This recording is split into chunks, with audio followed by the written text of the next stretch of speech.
The cleaner's daughter froze when she saw her childhood photo in the Millionaire'S mansion. The air in the Sinclair Estate smelled like polished cedar and fresh-cut flowers. That October morning, Grace Walker climbed the marble staircase slowly, a bucket of soapy water in one hand and a folded cloth draped over her shoulder. Her hands, rough from years of scrubbing, cleaning, surviving, trembled slightly. It wasn't the first time she'd cleaned this sprawling mansion on the outskirts of Santa Barbara, but something about today felt different, off, like the house itself was holding its breath. She pushed open the heavy oak door to Mr.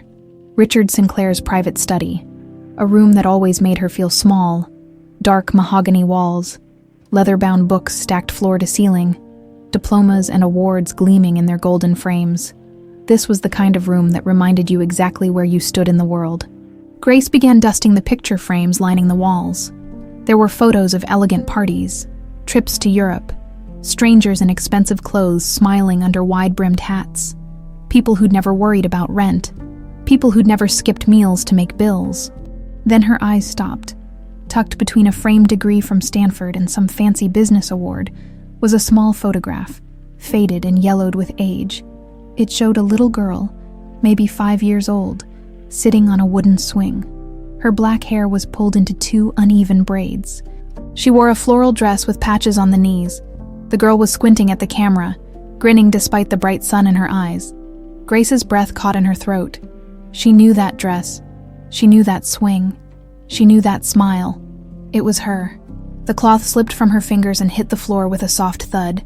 Her heart hammered so hard she thought it might crack her ribs. How was this possible? Why did this man, this stranger she barely knew beyond good morning and have a nice day, have a picture of her childhood, a childhood she'd spent years trying to forget? "Miss Walker," the voice came from behind her, deep and careful. Grace spun around, nearly knocking over the bucket. Richard Sinclair stood in the doorway, impeccable as always in his gray suit, a steaming cup of coffee in his hand. He was 60, maybe a bit older, with silver hair and tired eyes that always seemed to be looking at something far away. Right now, those eyes were looking at her with concern, and something else, something that made her stomach twist. Recognition. "Are you all right?" he asked. Stepping into the room, "You look like you've seen a ghost." Grace opened her mouth, but no words came out. She pointed at the photograph with a shaking hand. "That picture," she finally managed, her voice barely above a whisper. That's me." Richard's face changed. The color drained from his cheeks. His jaw tightened. He set the coffee cup down on his desk with trembling fingers, the porcelain rattling against the wood. "You recognize it?" His voice was hoarse, strained. "I am it," Grace said, louder now. "That's me when I was 5. That dress. My mom patched those knees herself. That swing was in our backyard in Pine Creek. How do you have this?" The silence that followed was suffocating. Richard closed his eyes for a long moment, like he was fighting off some old, familiar pain. When he opened them again, they were glistening. "Sit down," he said quietly. "Please, we need to talk." Grace didn't move. Her legs felt like they might give out, but she forced herself to stay standing. "I don't understand. How do you have a picture of me?" "Please," Richard said again, gesturing to one of the leather chairs. "Just sit. I'll explain everything." Against every instinct screaming at her to run, Grace sat. Her mind was racing, grasping for explanations that made sense. Maybe he'd bought it at an estate sale. Maybe it was a coincidence. Maybe she was losing her mind. Richard moved to the window, staring out at the perfectly manicured gardens. He was quiet for so long, Grace thought he might have forgotten she was there. 30 years ago, he finally began, his voice thick with something Grace couldn't quite name. "I was a young man working construction, building highways, mostly. I traveled a lot. One summer, I was working on a project in New Mexico, near Taos County." Grace's chest tightened. "That's where she grew up. I met a woman," Richard continued. "A woman named Eleanor." The room tilted. Eleanor, her mother's name. "She was extraordinary," Richard said, his voice breaking. "Kind, strong, beautiful in a way that had nothing to do with looks. We fell in love, fast, hard, real." He paused, swallowing hard. But I was already engaged. To Regina Carter, my family had arranged it. Business connections, social status, all that bullshit that seemed so important back then. Grace gripped the arms of the chair so hard her knuckles went white. When Eleanor told me she was pregnant, Richard said, turning to face her now, tears streaming down his face, I panicked. I gave her money and I left. I married Regina 2 months later, built my empire, had my perfect life. His voice turned bitter. And I abandoned the woman I loved and the child she was carrying. No, Grace whispered. No. I tried to forget, Richard said. God, I tried, but I couldn't. Years later, I hired a private investigator. He found out Eleanor had a daughter, a little girl named Grace. He tracked down this photograph from an elementary school file. He gestured at the frame with a shaking hand. I kept it, like some kind of proof that what we had was real, that she was real, that you were real. Stop, Grace said, standing up. Her vision was blurring with tears. Just stop. I wanted to find you, Richard continued, his words tumbling out now like he'd been holding them back for decades. I tried, but by the time I worked up the courage, Eleanor had already passed away, and you'd disappeared. No forwarding address, nothing. I searched for years, Grace. And then one day, you walked through my front door looking for work, and his voice cracked completely. I knew it was you. Grace's legs finally gave out. She sank back into the chair, her whole body shaking. You're saying, she couldn't even finish the sentence. Richard knelt in front of her, looking up at her with those desperate, guilty eyes. I'm your father, Grace. The words hung in the air like smoke. Grace stared at him. This stranger, this man who'd lived in a mansion while she'd grown up in a house with a leaking roof and not enough food. This man who'd let her mother work herself to death. This man who'd had her picture on his wall while she'd spent her whole childhood wondering why she wasn't good enough to keep. Get out, she whispered. Grace, get out, she screamed, standing up so fast the chair toppled backward. You don't get to do this. You don't get to show up now and she couldn't breathe, couldn't think. My mother died when I was 17. She died broke. She died alone. And you had my picture, you knew. I'm so sorry, Richard sobbed. Grace, but she was already running. Out of the study, down the marble stairs, through the front doors and into the bright California morning. She didn't stop running until her lungs burned and her legs screamed and she collapsed on a park bench 3 miles away. Only then did she let herself fall apart. Only then did the weight of it all crash down. She'd spent 32 years believing she wasn't wanted, that her father hadn't cared enough to stay. But he'd known where she was. He'd watched her suffer from his mansion on the hill. And somehow, that was so much worse. Grace didn't go back to the Sinclair Estate for 3 days. She called in sick, her voice shaky enough that her supervisor didn't ask questions. She spent those 72 hours in her cramped studio apartment, staring at the water-stained ceiling, trying to make sense of a world that had tilted completely off its axis. Richard Sinclair was her father, the man whose toilets she'd scrubbed, whose floors she'd mopped, whose silver she'd polished while he sat in his leather chair, reading the Wall Street Journal like he didn't have a care in the world. He'd known who she was the whole time. Grace pulled her mother's old photo album from the closet, one of the few things she'd kept after Eleanor died. She flipped through the worn pages with trembling hands. There she was, 5 years old in that patched floral dress, 7 years old missing her front teeth, 10 years old, skinny as a rail because Mom had given her the bigger portion at dinner again. And there was Mom, Eleanor Walker, beautiful even in her exhaustion, even in her secondhand clothes, always smiling for the camera even though Grace knew how hard things were. How many nights Mom cried quietly in the bathroom. How many times the electricity got shut off. How they'd eaten beans and rice for 2 weeks straight, more times than Grace could count. Why didn't you tell me? Grace whispered to the photograph. Why didn't you ever say his name? But she knew the answer. Mom had been protecting her. From disappointment, from rejection, from the truth that her father had chosen money and status over them. On the 4th day, there was a knock at her door. Grace opened it to find a man in an expensive suit holding a manila envelope. Grace Walker? He asked. Who's asking? My name is Thomas Chen. I'm Mr. Sinclair's attorney." He held out the envelope. "He asked me to deliver this personally." Grace stared at it like it might bite her. "I don't want his money." "It's not money," Chen said gently. "It's information. About a paternity test. He'd like you to consider taking one. No pressure, no obligations, just the truth." Grace took the envelope with numb fingers. Chen nodded politely and left. Inside was a letter written in shaky handwriting.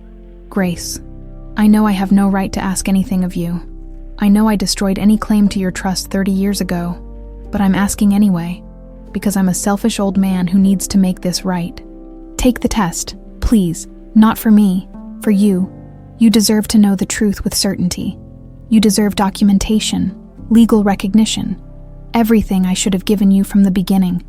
I won't contact you again unless you want me to. But know this, I have thought about you every single day for 30 years. That's not enough.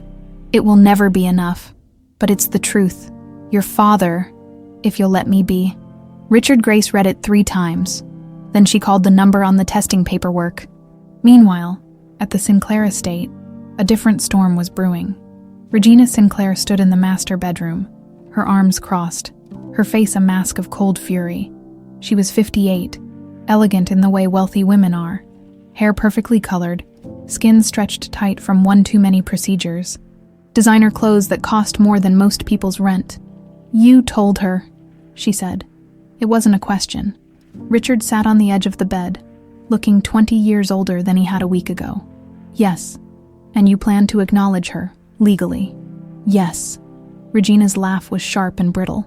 "You've lost your mind. I've found my conscience." Richard shot back. "There's a difference. Your conscience." Regina's voice rose. "You had 30 years to find your conscience, Richard. Why now? Why her?" "Because she's my daughter. She's a maid."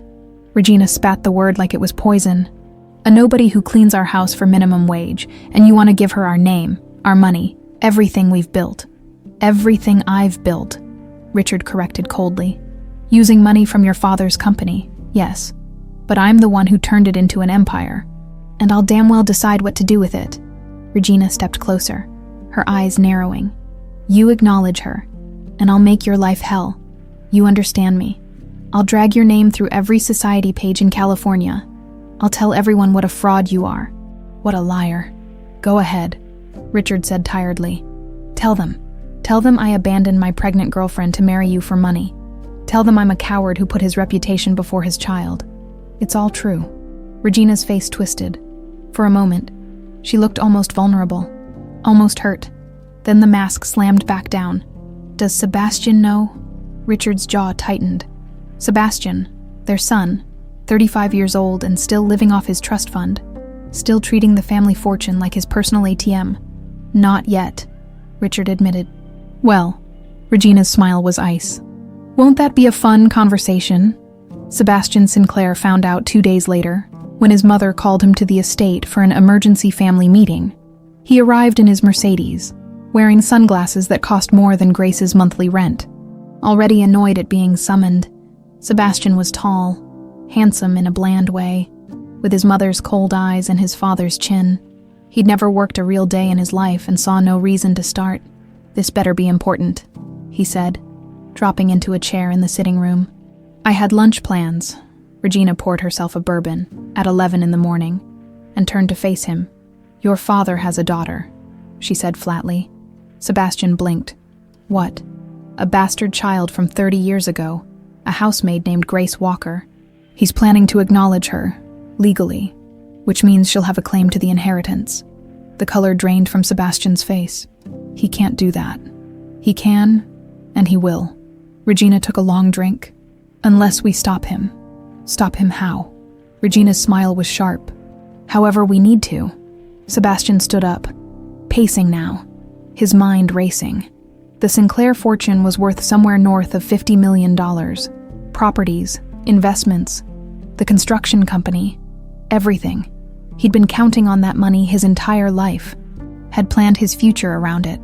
And now some random woman was going to waltz in and take half of it. "Where is she?" Sebastian asked. "She has an apartment downtown, near Spring Street. Have you met her?" "Not yet." Regina swirled her bourbon. But I will. We need to know what we're dealing with. Is she smart? Stupid? Greedy? Naive? She looked at her son. We need to find her weakness, and then we exploit it. Sebastian nodded slowly. His mind was already working, calculating. What if she's not here for the money? What if she genuinely just wants to know her father? Regina laughed. Everyone wants the money, darling. They just pretend they don't until they get it. She finished her drink. Your father is having a DNA test done. Once the results come back, he's going to make his announcement. We have maybe 2 weeks to handle this. Handle it, Sebastian repeated. The words tasted dangerous in his mouth. Exciting. Whatever it takes, Regina said. This family has worked too hard to let some nobody destroy everything we've built. Grace got the DNA results a week later. She sat in the sterile waiting room of the testing facility, her leg bouncing nervously, her hands clammy. A nurse called her name. Grace followed her into a small office where Thomas Chen, Richard's attorney, was already waiting. The results are conclusive, Chen said gently, sliding a document across the desk. Probability of paternity, 99.9%. Grace stared at the numbers, black and white, irrefutable, scientific proof of what she'd already known in her gut. Richard Sinclair was her father. What happens now? She asked, her voice barely above a whisper. That's up to you, Chen said. Mr. Sinclair would like to recognize you legally, add you to the family registry, include you in his estate planning, but only if you agree. And if I don't, then nothing changes. You go back to your life. He goes back to his. The secret stays buried. Grace looked down at her hands, still rough, still calloused from years of work. She thought about her mother, about the life they'd lived, about the man who'd had everything while they'd had nothing. I need time, she said. Chen nodded. Take all the time you need, but Grace, he leaned forward. You should know, the Sinclair family isn't just wealth and status. It's also politics, drama, power struggles. If you step into that world, it won't be easy. Nothing in my life has been easy, Grace said quietly. Fair enough. Chen stood, offering his hand. My number's on that card if you need anything. Grace walked out of the office, the DNA results folded in her pocket, feeling the weight of a decision that would change everything. Behind her, she didn't see the black Mercedes idling across the street. Didn't see Sebastian Sinclair watching her through tinted windows, his phone pressed to his ear. I found her, he said. And Mom, she doesn't look like much of a threat. Regina's voice crackled through the speaker. Don't underestimate her. Desperate people are always dangerous. Sebastian smiled. Then we'll just have to make sure she stays desperate. Grace made her decision on a Tuesday morning. She called Thomas Chen's office and told his secretary she was ready to move forward. 24 hours later, she was sitting in Richard's study again. This time not as his maid, but as his daughter. Richard looked older somehow, more fragile, like the weight of 3 decades had finally caught up to him all at once. But his eyes were clear, determined. Thank you for coming, he said quietly. I wasn't sure you would. I'm not doing this for you, Grace said, her voice steady. I'm doing it for my mom. She deserved better than being erased, and I deserve to know who I am. Richard nodded, swallowing hard. Fair enough. Chen laid out the paperwork on the desk, legal documents recognizing Grace as Richard's daughter, an amendment to his will, official registration with the state of California. Once you sign these, Chen explained, Grace becomes legally recognized as Grace Walker Sinclair. She'll have all the rights and privileges of a biological child, including inheritance. Richard picked up a pen, his hand trembling slightly. He signed his name across 3 different documents without hesitation. Then he slid them across to Grace. She stared at the blank signature lines. This was it. The moment everything changed. She thought about her mother, working herself to death while this man lived in luxury. She thought about the years of struggle, of wondering, of feeling incomplete. Then she picked up the pen and signed. It's done, Chen said, gathering the papers. I'll file these with the county clerk tomorrow morning. Richard stood, his eyes glistening. He extended his hand toward Grace. She looked at it for a long moment, then shook it, formal, distant. I know I can't make up for the past, Richard said, but I promise you, Grace, I'll spend whatever time I have left trying. We'll see, Grace said.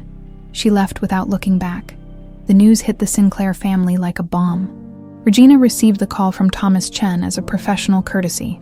She listened in icy silence as he explained that the paperwork had been filed, that Grace was now legally recognized, and that Richard was in the process of modifying his will. She hung up without saying a word. Then she threw her phone across the bedroom, where it shattered against the wall. Sebastian found her an hour later, pacing like a caged animal, her usually perfect hair disheveled, mascara smudged under her eyes. He did it, she said. He actually did it. He signed the papers. She's in the will.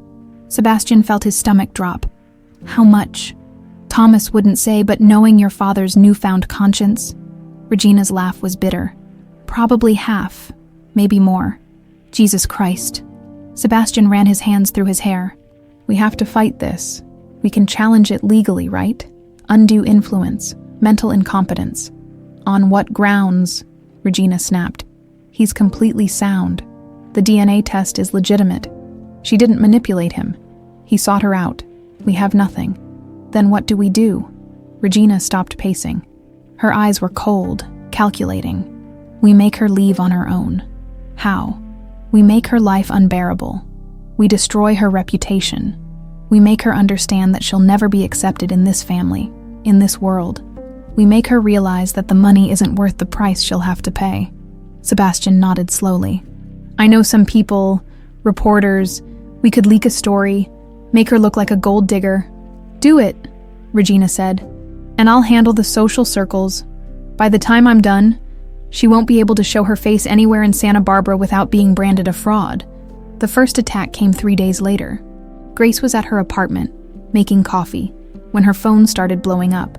Text messages from numbers she didn't recognize, calls from area codes she'd never seen. She ignored them until her neighbor knocked on her door, holding a newspaper. Grace. The woman looked uncomfortable. I think you need to see this. The headline made Grace's blood run cold. Gold digger or long-lost daughter, local maid claims Sinclair fortune. The article was brutal. It painted her as a calculating opportunist who'd conveniently discovered her connection to one of Santa Barbara's wealthiest families.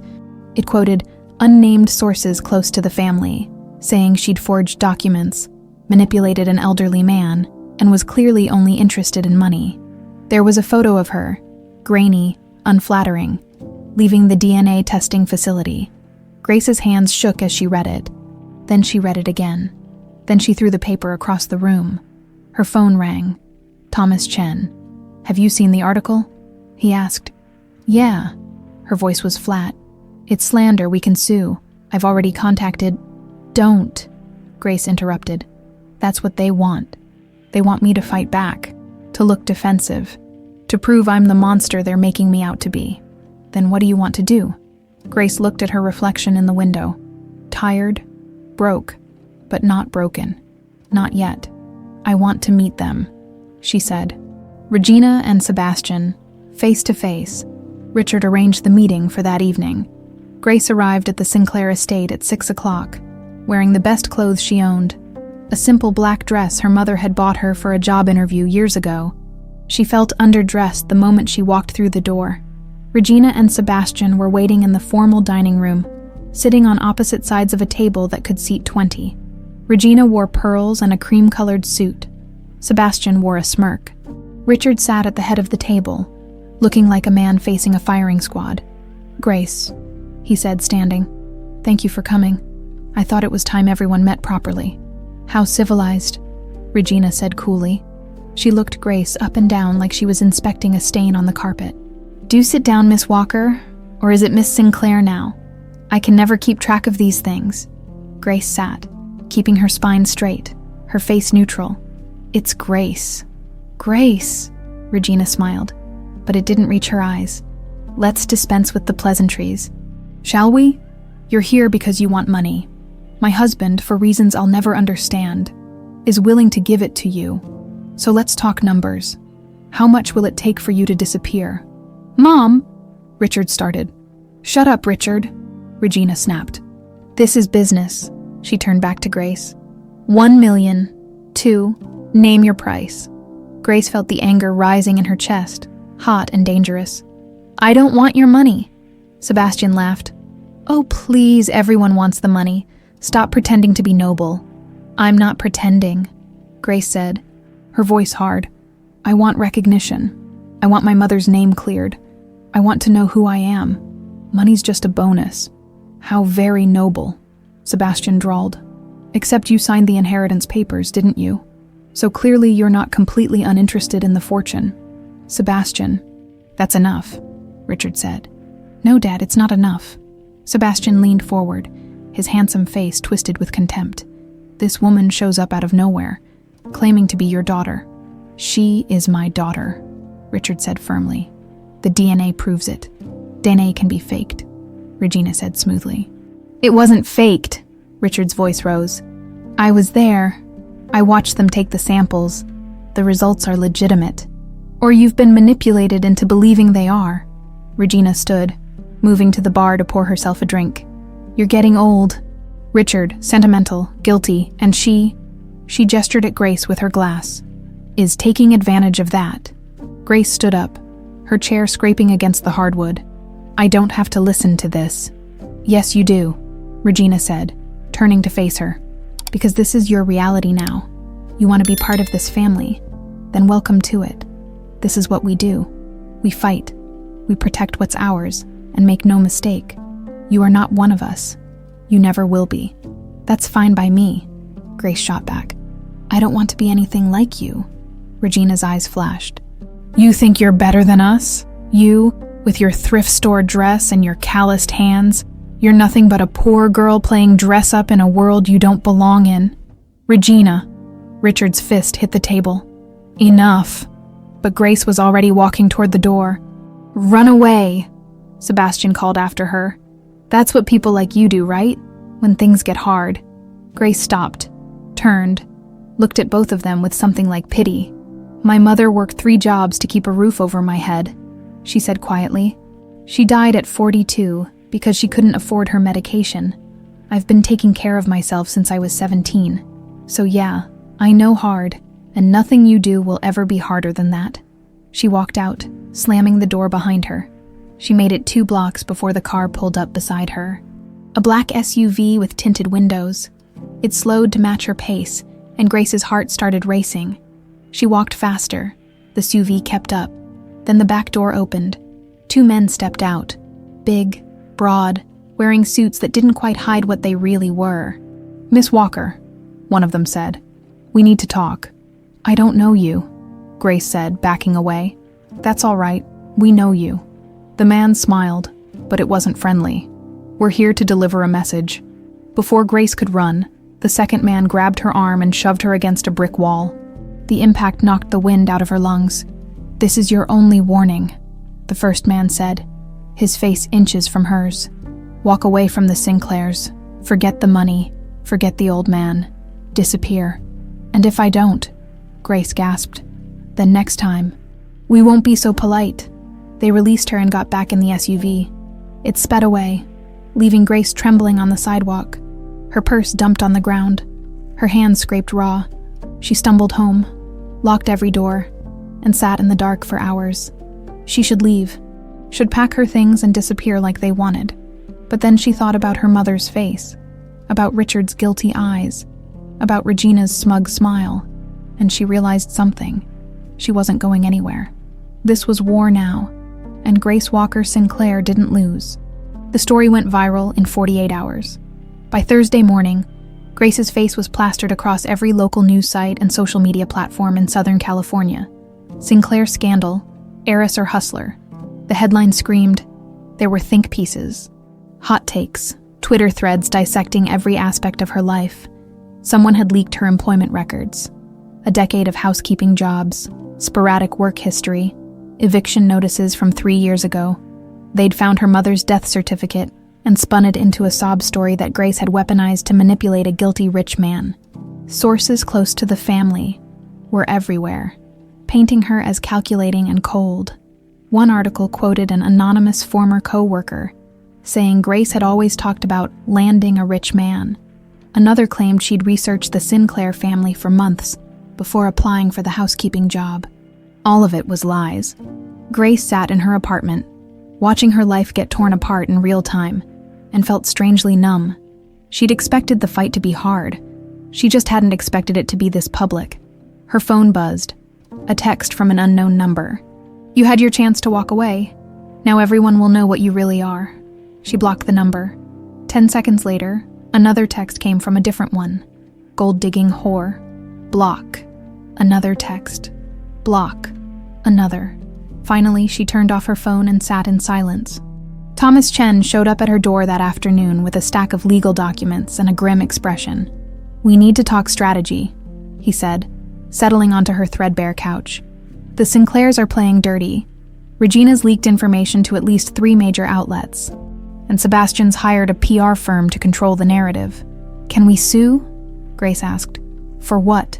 Most of what they're saying is technically opinion, or it's coming from anonymous sources we can't trace.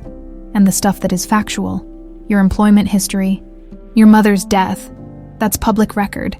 They're not lying. They're just spinning the truth to make you look bad." Grace wrapped her arms around herself. "So what do I do?" "You fight back," Chen said firmly. "Tell your story, the real story. I've got a friend at the Santa Barbara Independent who's willing to do a fair interview. No ambush questions, no agenda. Just you, explaining who you are and why you're doing this." Grace hesitated. "Won't that just add fuel to the fire?" "Maybe, but right now they control the narrative. You need to take it back." Grace thought about her mother. Proud, dignified Eleanor who'd worked herself to death without ever complaining, who'd never asked for handouts or sympathy. "Okay," she said. "Set it up." The interview ran Sunday morning, and it changed everything. The reporter, a woman named Michelle Torres, let Grace tell her story without interruption. Grace talked about growing up in Pine Creek, about her mother's strength, about learning Richard was her father. She showed Torres the patched dress from the photograph, which she'd kept in a box for 20 years. "I'm not here for money," Grace said, looking directly into the camera. "I'm here because I deserve to know who I am, because my mother deserved better than to be forgotten, because Richard Sinclair made a choice 30 years ago that affected my entire life. And now he wants to make it right. I'm giving him that chance." Torres asked the hard questions too. "But you did sign the inheritance papers." "Yes," Grace admitted, "because Richard insisted, because he said I deserved it. But if he changed his mind tomorrow and left me nothing, I'd still want the same thing. Recognition, my name on the family tree, proof that I existed, that I mattered." The article went up online at 6 a.m. by noon. It had 50,000 shares. The comments section was split. Half the people called her brave and genuine. The other half still thought she was a con artist. But something shifted. People started coming forward. Mrs. Chen from the laundromat where Grace had worked 3 years ago called the Independent to say Grace had once given her rent money when she was short, even though Grace barely had enough for herself. A former neighbor wrote a letter describing how Grace had taken care of an elderly man in their building for free when he got sick. "She's not a gold digger," one person wrote. "She's someone who's been through hell and came out kind anyway." Richard saw the interview and called Grace immediately. "You were perfect," he said, his voice thick with emotion. "Your mother would be so proud." Grace didn't know what to say to that, so she just said, "Thanks." But Regina wasn't done. 2 days after the interview, a woman named Patricia Holbrook came forward claiming to be Grace's former landlord. She told reporters that Grace had trashed an apartment, stolen belongings, and skipped out on rent. Grace had never met Patricia Holbrook in her life. "This is getting ridiculous," Chen said when he called her. "I'm filing for a restraining order against Regina. This is targeted harassment." "Will it work?" Grace asked. "Probably not, but it'll make her think twice before pulling another stunt." Except the stunts kept coming. Someone created a fake social media profile in Grace's name and started posting offensive content. An anonymous email went out to every major employer in Santa Barbara, warning them not to hire the Sinclair imposter. Grace's car, a beat-up Honda she'd bought for $800, got keyed in her apartment parking lot, and then Sebastian showed up at her door. Grace opened it to find him standing there in designer jeans and a leather jacket, looking every bit the rich kid playing tough guy. "What do you want?" she asked, keeping the chain lock engaged. "To make you an offer," Sebastian said. $5 million. Cash. You sign a document saying you renounce all claims to the Sinclair name and estate, and you disappear. You could start over somewhere. New city, new life.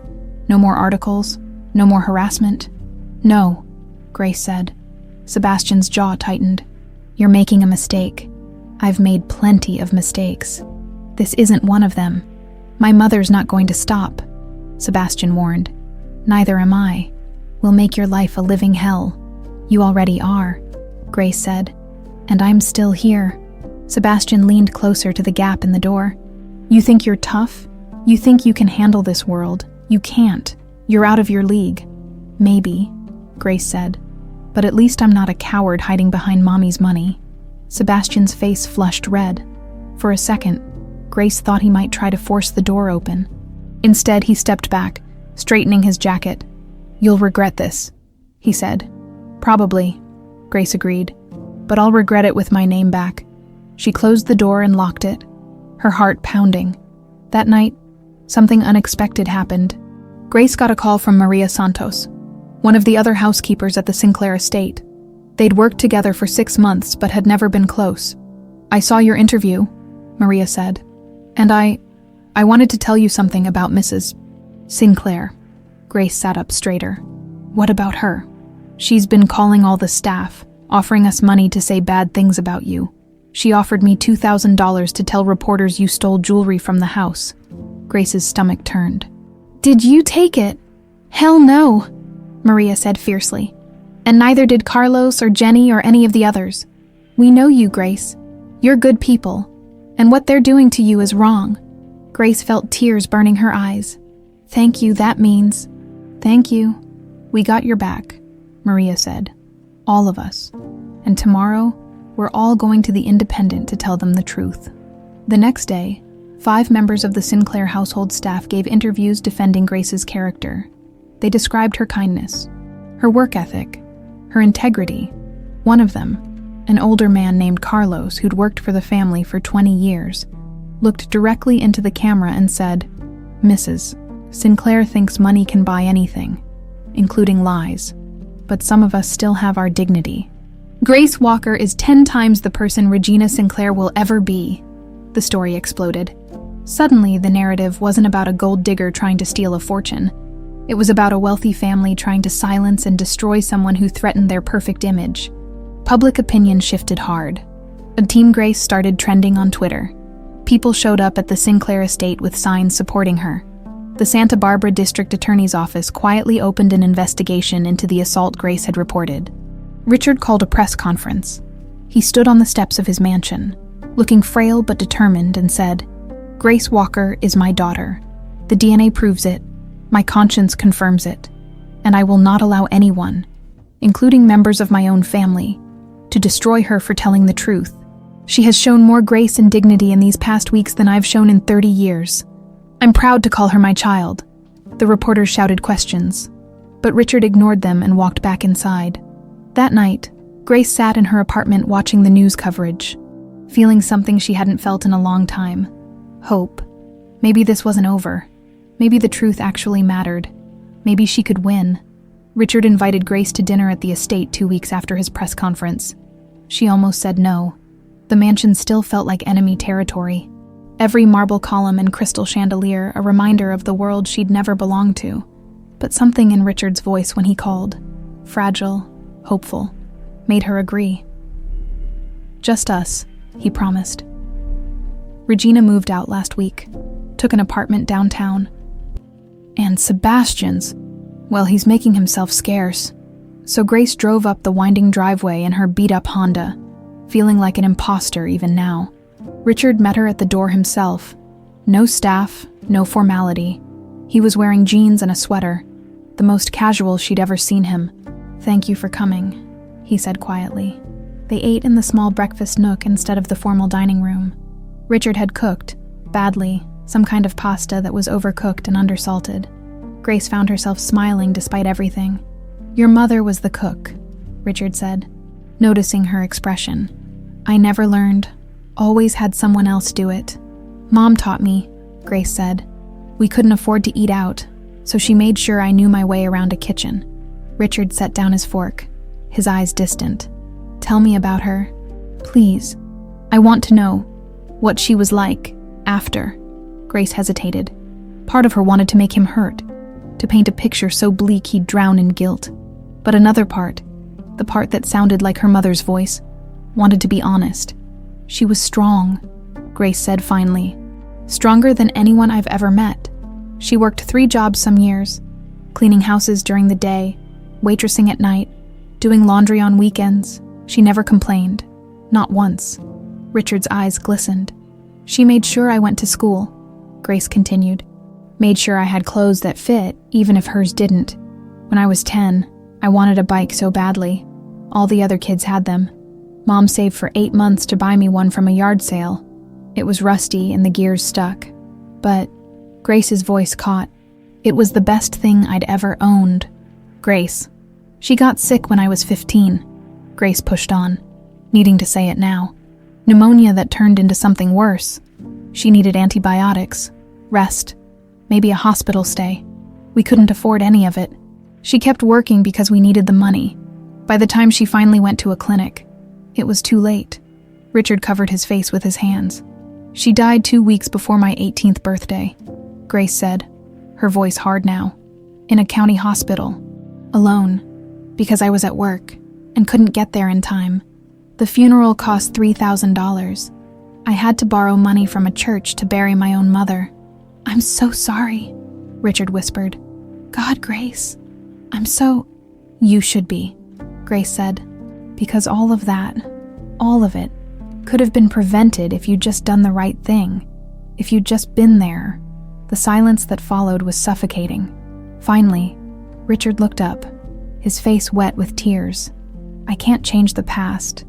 I can't bring her back or give you the childhood you deserved. But I can tell you this. I looked for you. After I saw that photograph, I hired investigators, 3 different firms over the years. Grace felt something cold settle in her stomach. What? I found you when you were 12, Richard said, living in Pine Creek. The investigator sent me a report. Your school records, your address, everything. I even drove out there once, sat in my car outside your house for 2 hours, trying to work up the courage to knock on the door. Grace stood up so fast her chair tipped backward. You knew where we were. I was a coward, Richard said, standing too. I was afraid Eleanor would reject me, afraid you'd hate me, afraid Regina would find out and leave me, so I did nothing. I kept the photograph and I kept the reports, and I told myself that maybe one day, when you were older, when the timing was right. There's never a right time to abandon your kid, Grace shouted. You didn't just leave before I was born. You left me over and over again. Every year you didn't come. Every birthday you didn't call. Every time you chose your perfect life over us. I know, Richard said, his voice breaking. I know, and I hate myself for it. I've hated myself for 30 years.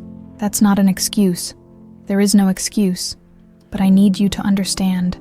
It wasn't because I didn't care. It was because I was a selfish, weak man who cared more about his reputation than his own daughter. Grace felt tears streaming down her face. Why now? Why did you finally say something when I showed up here? Because I'm dying. The words hung in the air like smoke. Grace stared at him. What? Richard sat back down heavily. I have pancreatic cancer. Stage 4. The doctors gave me 6 months. Maybe a year, that's why. He gestured vaguely. That's why I couldn't keep hiding anymore. I'm out of time to make this right. Grace felt the room tilt. You're dying. I didn't want to tell you like this, Richard said. I wanted us to build something real first, not have it tainted by pity. But you deserve the truth. All of it. Does Regina know? Yes. That's part of why she's so angry. She thinks I'm having some kind of late-life crisis. Trying to ease my guilt before I die. He laughed bitterly. She's not entirely wrong. Grace sank back into her chair, her mind racing. How long have you known? 4 months. Right around the time you started working here. Richard looked at her. When I saw you that first day, Grace, I thought I was hallucinating. You look so much like Eleanor. Same eyes, same way of moving. I ran a background check. I know, invasion of privacy. And the moment I saw your mother's name, I knew. I knew it was you. So all of this, the DNA test, the recognition, it's just deathbed guilt. No, Richard said firmly. It's long overdue justice. Whether I have 6 months or 6 years doesn't change what I owe you. It just means I finally ran out of excuses to keep being a coward. Grace didn't know what to feel. Anger, pity, both. I don't know if I can forgive you, she said finally. I don't expect you to, Richard replied. I just want the chance to try to be your father, however much time I have left. They talked for 3 more hours that night. Richard showed Grace photo albums from his youth, pictures of himself before the money, before the mansion, when he was just a kid from Sacramento with big dreams. He told her about meeting Eleanor at a diner, how she'd laughed at his terrible jokes, how they'd spent one perfect summer together before reality crashed in. I loved her, he said. That's not a justification. Loving someone doesn't excuse hurting them, but I need you to know it was real. What we had was real. Grace told him about her mother's last days, how Eleanor had made her promise to finish school, to build a better life, to never let bitterness make her cruel. She never said a bad word about you, Grace admitted. Even at the end, I asked her once why she wouldn't tell me your name, and she said, because everyone deserves to be remembered at their best. Richard broke down completely then, sobbing like a child, and Grace found herself reaching across the table to hold his hand. She didn't forgive him. Not yet. Maybe not ever. But in that moment, she saw him not as the villain of her story, but as a broken man who'd destroyed his own life along with hers. I'm setting up a foundation, Richard said when he'd composed himself, in Eleanor's name, for single mothers, kids without fathers, people who need help accessing health care. It won't bring her back, but maybe it'll keep other families from suffering like yours did. She'd like that, Grace said softly.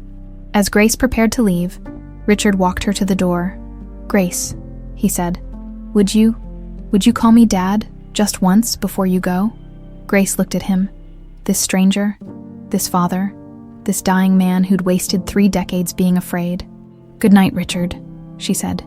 She saw the hurt flash across his face, but he nodded. I understand. Good night. Grace drove home with tears blurring her vision, pulling over twice because she couldn't see the road. She thought about forgiveness, about death, about all the time they'd lost and the precious little time they had left, and she wondered if maybe, eventually, she could find a way to call him Dad. 3 days later, the betrayal came from an unexpected source. Grace was at a coffee shop when she saw it. A new article from a major outlet, this one claiming to have insider information about Richard's cancer diagnosis and Grace's supposedly calculated timing. Did Grace Walker know Richard Sinclair was dying?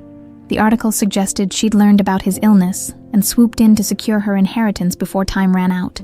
It quoted medical professionals familiar with the case, saying Richard had likely told her during their first meeting. Grace felt sick. She'd told no one about Richard's cancer. Neither had he, which meant someone close to him had leaked it. Her phone rang. Thomas Chen. Did you see the article? He asked. Yeah. Who told them? I'm trying to find out, but Grace, there's something else. Regina's filed a motion to have Richard declared mentally incompetent. She's arguing that the cancer diagnosis and his guilt over Eleanor have impaired his judgment. She wants to void the paternity recognition and your inheritance. Grace closed her eyes. Of course, Regina knew she was losing the public battle, so she'd changed tactics. Can she do that? Grace asked. She can try, Chen said grimly. And with Richard's health declining, she might have a case. We need to prepare for a fight. A big one. Grace hung up and sat in silence, watching people come and go from the coffee shop. Normal people living normal lives, unburdened by family wars and dying fathers and inheritances they never asked for. For a moment, she let herself imagine what life would be like if she just walked away, packed her car, drove to Oregon or Washington, started over somewhere quiet where no one knew her name. Then she remembered her mother's face, Richard's tears, the staff members who'd risked their jobs to defend her. She texted Chen, I'm not going anywhere. Let's fight. The preliminary hearing took place on a gray Tuesday morning in downtown Santa Barbara. Grace arrived at the courthouse in the same black dress she'd worn to meet Regina and Sebastian. Still her nicest outfit. Still not nice enough? Thomas Chen met her on the steps, briefcase in hand, looking grimmer than she'd ever seen him. Regina's lawyer is Marcus Holt, he said. He's ruthless, expensive, and very good at what he does. He's going to try to paint Richard as mentally unstable, and you as a predator who took advantage. Great, Grace muttered. Just stick to the truth, Chen advised. Don't let them rattle you. The courtroom was smaller than Grace had expected, but it was packed. Reporters filled the back rows.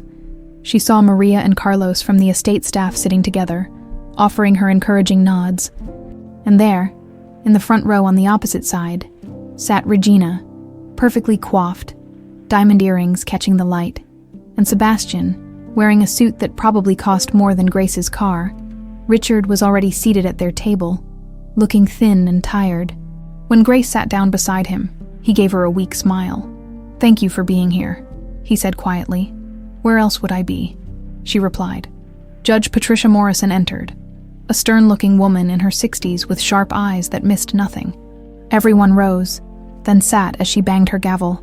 "This is a preliminary hearing regarding the petition filed by Regina Sinclair to declare Richard Sinclair mentally incompetent," Morrison announced. "Mr. Holt, you may present your opening statement." Marcus Holt stood, tall, silver-haired, with the kind of confidence that came from never losing. "Your Honor, this case is about a sick man being manipulated during his most vulnerable moment.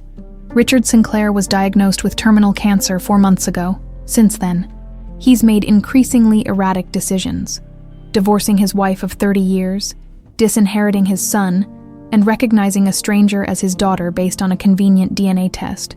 We will prove that his judgment has been severely compromised by his illness, pain medication, and the emotional manipulation of Miss Walker." Grace felt her jaw tighten. Chen squeezed her hand under the table. "Mr. Chen," Judge Morrison said. Chen stood. "Your Honor, this case is about a woman who wants to control a dying man's choices because they don't benefit her. Richard Sinclair is terminally ill, yes, but he's completely lucid. He's not being manipulated. He's finally doing what he should have done 30 years ago, recognizing his daughter, making amends. The real question here is why his ex-wife is so threatened by the truth." Morrison nodded. "Let's hear the evidence, Mr. Holt. Call your first witness." Holt smiled. "The petitioner calls Dr. Leonard Brennan." An older man in a suit took the stand. "Richard's oncologist. Holt led him through Richard's diagnosis, the prognosis, the medications he was on." "Dr. Brennan," Holt said, "can you describe the cognitive side effects of the medications Mr. Sinclair is currently taking?" "Certainly, he's on a high dose of opioids for pain management. Common side effects include confusion, impaired judgment, and emotional instability. In your professional opinion, could these medications affect his ability to make sound financial and legal decisions?" "Potentially, yes." Chen jumped up. "Objection. Calls for speculation. Dr. Brennan hasn't performed any cognitive assessments on Mr. Sinclair." "Sustained," Morrison said. "Mr. Holt, stick to facts." Holt didn't seem bothered. "Dr. Brennan, have you observed any unusual behavior from Mr. Sinclair since his diagnosis?" "He's become more emotional," Brennan admitted. "More prone to tearfulness, nostalgia. That's not uncommon in terminal patients." "Thank you. No further questions." Chen approached for cross-examination. "Dr. Brennan, in your medical opinion, is Richard Sinclair mentally competent to make his own decisions?" Brennan hesitated. "I'm not a psychiatrist, but as his treating physician, you see him regularly. Has he ever appeared confused about his identity, his circumstances, or his choices?" "No," Brennan admitted. "Has he ever forgotten appointments or exhibited signs of dementia?" "No. So despite being emotional, which you said is normal for terminal patients, he's fundamentally sound of mind." "Yes, I would say so."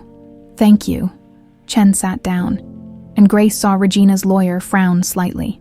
Next, Holt called a financial advisor who testified that Richard had made uncharacteristic donations to charities in Eleanor's name, millions of dollars.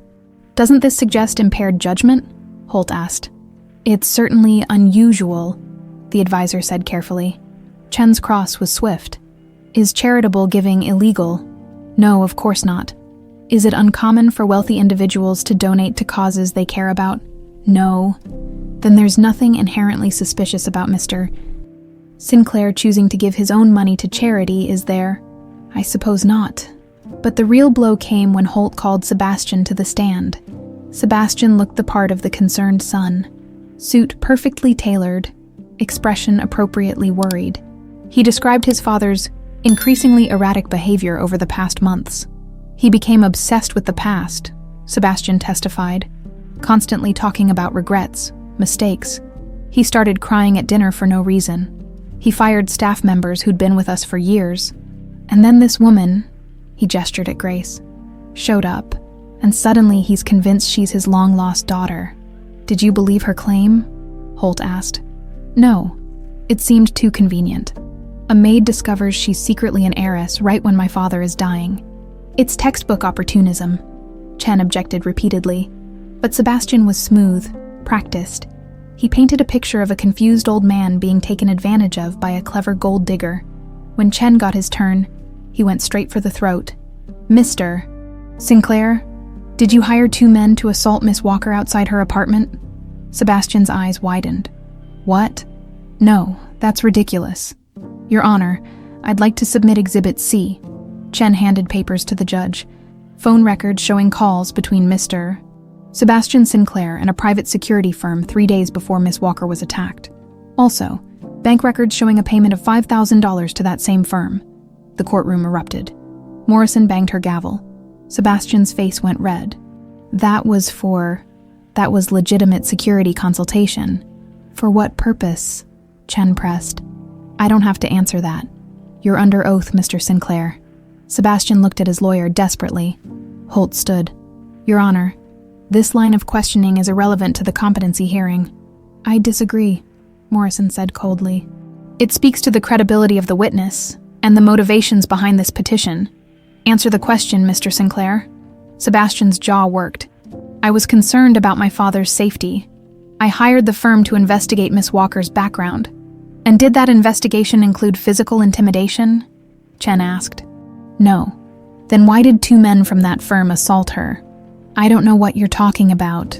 Chen introduced police reports, medical records from Grace's injuries, witness statements. Sebastian's story fell apart under scrutiny, and by the time he left the stand, he looked furious and humiliated. Regina was next, and she was better prepared. She spoke eloquently about Richard's declining health, his guilt-driven decisions, his emotional fragility. I'm not doing this out of spite, she said, looking directly at the judge. I'm doing it because I care about my husband. He's not thinking clearly. He's being manipulated by guilt and medication, and someone needs to protect him from himself. It almost sounded genuine. Chen's cross-examination was surgical. Mrs. Sinclair, when did you move out of the family home? 2 weeks ago. Why? Because Richard chose that woman over his own family. So you're angry with him. I'm hurt by him, Regina corrected. Hurt enough to try to have him declared incompetent. I'm trying to protect him. From what? From making amends for abandoning his daughter.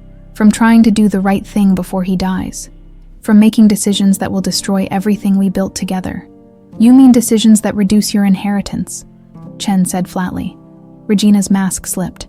How dare you! You filed for divorce, Chen continued. You leaked confidential medical information to the press. You've orchestrated a smear campaign against Miss Walker, and now you want this court to believe you're acting out of concern for Richard's well-being? I am. Chen turned to the judge. Your Honor, I'd like to call Richard Sinclair to the stand. The courtroom went silent. Richard stood slowly, using the table for support. He looked frail climbing into the witness box, but his eyes were clear and sharp. Chen approached gently. Mr. Sinclair, do you understand why we're here today? Yes. My ex-wife thinks I've lost my mind. A few people in the gallery chuckled. Morrison's mouth twitched. Have you? No. I'm dying, Mr. Chen. I'm in pain most days. I'm scared of what comes next. But I'm not confused. I know exactly what I'm doing and why. Why did you recognize Grace Walker as your daughter? Richard looked at Grace, his eyes glistening. Because she is my daughter. Because I abandoned her before she was born and watched her suffer from a distance for 30 years. Because I'm a coward who finally ran out of time to keep being one. Do you believe she's manipulating you? No. If anything, I'm manipulating her. Trying to buy forgiveness I don't deserve with money and recognition that should have been hers all along. Chen nodded. And the donations you've made to charities in Eleanor Walker's name, were those made under duress or confusion? Those were made with the clearest mind I've had in decades, Richard said firmly. I'm trying to do some good before I die, to help people like Eleanor and Grace who fell through the cracks while people like me lived in luxury. If that makes me incompetent, so be it. Holt's cross-examination tried to poke holes, but Richard was unshakable. He answered every question with clarity and conviction. Finally, Judge Morrison called a recess. Grace sat in the hallway with Richard and Chen, waiting for the judge's decision. Richard looked exhausted, his skin gray, but he squeezed Grace's hand. Whatever happens, he said, I meant what I said in there. You're my daughter. No court can change that. Grace found herself squeezing back. I know. When they returned, Morrison delivered her ruling. I've reviewed all the evidence and testimony, she said. While Mr. Sinclair's health is undoubtedly declining, I see no evidence of cognitive impairment or undue influence. He's articulate, aware, and clearly making his own informed decisions. The petition to declare him incompetent is denied. Grace should have felt victorious. They'd won the hearing. Richard was still legally competent. The paternity recognition stood, and Sebastian had been exposed as a liar under oath. But sitting in her apartment that night, staring at the congratulatory texts from Thomas Chen and the estate staff, she felt nothing but exhaustion. The media circus had intensified. Reporters camped outside her building. Her face was everywhere. Television, websites, tabloids. People recognized her at the grocery store, in the laundromat, at the gas station. Some offered support. Others called her names. You look tired, Maria said when she called to check in. When's the last time you slept? I don't remember, Grace admitted. This is too much. Maybe you should take a break. Go somewhere for a few days. But where would she go? Back to New Mexico, where everyone knew her story. To some random town where she'd still be recognized. There was nowhere to hide anymore. Her phone buzzed. Another unknown number. Another message. Your mother would be ashamed of you. Grace turned off her phone and curled up on her couch, pulling a blanket over her head like a child hiding from monsters. 3 days later, Regina played her final card. Grace was at the courthouse for a follow-up meeting when Chen pulled her aside, his face ashen. Regina's filed a new motion, he said. She's not challenging Richard's competency anymore. She's challenging the DNA test itself. What? How? She's hired a forensic expert who claims the samples could have been contaminated or switched. She's alleging that you bribed the testing facility. Grace felt the room spin. That's insane. I was there when they took the samples. Richard was there. You were there. I know. But she's also subpoenaed Richard's medical records from 30 years ago. She's trying to prove he was sterile or had some condition that would have made it impossible for him to father a child back then. Can she do that? She's doing it, Chen said grimly.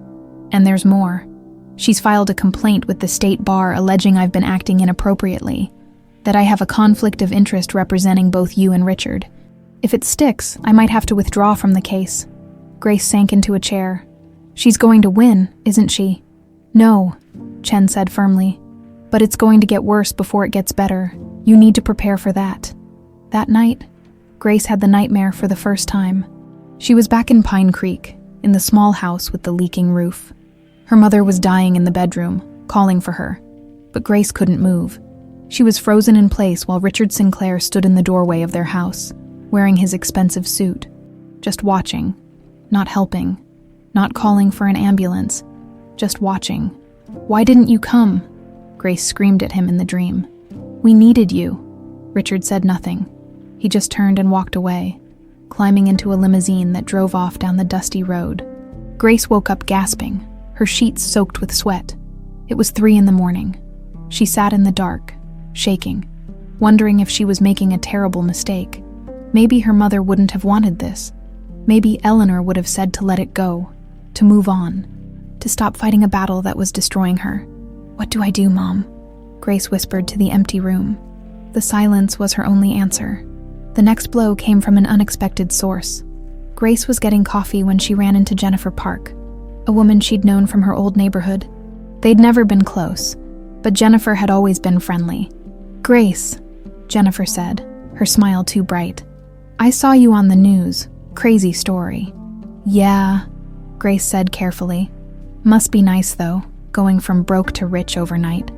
"It's not like that." Sure. Jennifer's smile turned sharp. "Hey, since you're loaded now, think you could pay me back that $50 you borrowed 3 years ago? I know it's nothing to you anymore, but some of us are still struggling." Grace stared at her. She'd borrowed money from Jennifer once, when her electricity was about to get shut off, and paid it back 2 weeks later. She had the bank receipt to prove it. "I paid you back," Grace said. "Did you?" Jennifer shrugged. "I don't remember that, but I'm sure a rich girl like you doesn't mind paying twice." "Right." She walked away, leaving Grace standing there, coffee forgotten, understanding dawning with sickening clarity. This was her life now. Everyone she'd ever known, every small kindness or mistake, would be re-examined and weaponized. Her past wasn't her own anymore. It was public property, up for debate, subject to reinterpretation by anyone with an agenda. Richard called that afternoon, his voice weak. "Can you come to the estate?" he asked. "I need to talk to you." Grace found him in his study, looking worse than she'd ever seen him. His skin was gray, his hands trembling. There was a hospital bed set up in the corner now. "The doctors say I have maybe 2 months," he said without preamble. 3 if I'm lucky. The cancer's progressing faster than they expected. Grace sat down heavily. 2 months. Not enough time. Not nearly enough. "Grace," Richard said, "I need to ask you something, and I need you to be honest. Do you regret this? Coming forward? Fighting for recognition? Has it been worth it?" Grace thought about the reporters, the threats, the nightmares, the way strangers looked at her now, some with sympathy, most with suspicion, the way her old life had been completely demolished, examined, and judged. "I don't know," she admitted. "Some days I think yes. Other days I wish I'd never seen that photograph." Richard nodded, unsurprised. "I've destroyed your peace, added years of pain to what I already took from you." "You didn't force me to stay," Grace said. "I chose this. You shouldn't have had to choose," Richard replied. "You should have had a father from the beginning. Not this battlefield." They sat in silence for a moment. "Regina's not going to stop," Richard said finally. "Even after I'm gone, she'll keep fighting. She'll challenge the will, tie up the estate in court for years. And Sebastian," he shook his head, "he's getting desperate. Desperate people are dangerous." "I know. I'm going to do something," Richard said. "Something that might make this easier for you after I'm gone. But I need your permission first." "What?" "I'm going to publicly donate the majority of my estate to the Eleanor Walker Foundation. The construction company, most of the properties, the investments, all of it goes to charity. I'll set up a trust for you that's separate, protected, smaller but stable. Regina and Sebastian can't fight over what's already gone." Grace felt tears burning her eyes. "You'd give it all away." "It was never really mine anyway," Richard said softly. "I built it on Eleanor's pain and your abandonment. Time to put it to better use." He looked at her intently. "But I need to know. Is that okay with you? Will you hate me for giving away what could have been yours?" Grace thought about her mother, working herself to death, about all the other Eleanors and Graces out there, struggling, invisible. "Do it," she said. "Mom would love that." Richard's face crumpled with relief. "Thank you, God, Grace. Thank you." But that night, alone in her apartment, Grace fell apart. She sat on her bathroom floor, back against the tub, and sobbed until her throat was raw. Everything hurt. Her body hurt from stress. Her heart hurt from grief. Her mind hurt from the constant pressure of public scrutiny. She pulled out her phone and opened her mother's voicemail, the only one she'd saved. It was from 5 years ago, Eleanor calling to wish her happy birthday. "Hey, sweetie. Just wanted to say I love you. I'm proud of you. You're stronger than you know. Keep going, baby girl. Keep going." Grace played it 3 times, her mother's voice washing over her like a benediction. Keep going. But she was so tired of going, so tired of fighting. Her phone buzzed. A text from an unknown number. "They're right about you. You're nothing but a leech." Another? "Hope you die slow like your whore mother." Grace threw the phone across the room. Hearing it crack against the wall, she pulled her knees to her chest and rocked back and forth, wondering how much more she could take. The answer, she feared, was not much. The next morning, Grace called Thomas Chen. "I'm thinking about dropping everything," she said. Her voice was flat, emotionless. "Renouncing the inheritance, the recognition, all of it. I just want my life back." There was a long pause. "Grace, I understand. But think carefully before." "I have thought about it. I've thought about nothing else. And I can't do this anymore, Thomas, it's killing me." "Give it 24 hours, Chen urged. "Sleep on it. If you still feel this way tomorrow, we'll talk about your options. But don't make this decision when you're exhausted and hurting." Grace agreed. But she already knew. She was done. She spent the day packing her apartment. Not much to pack, really. A few boxes of clothes, her mother's photo album, some kitchen supplies. She could be gone by tomorrow. Drive to Oregon, maybe. Change her name. Start over somewhere nobody knew. Grace Walker Sinclair, as she was taping up a box. There was a knock at her door. She opened it to find an old woman standing there. Had to be 80, maybe older, with kind eyes and weathered hands. "You're Grace," the woman said. It wasn't a question. "Who are you?" "My name is Dorothy Martinez. I knew your mother. Worked with her at the diner in Taos County back in the day." She held out an envelope. "Eleanor gave me this before she died. Made me promise to give it to you if you ever found your father. Figured now was the time."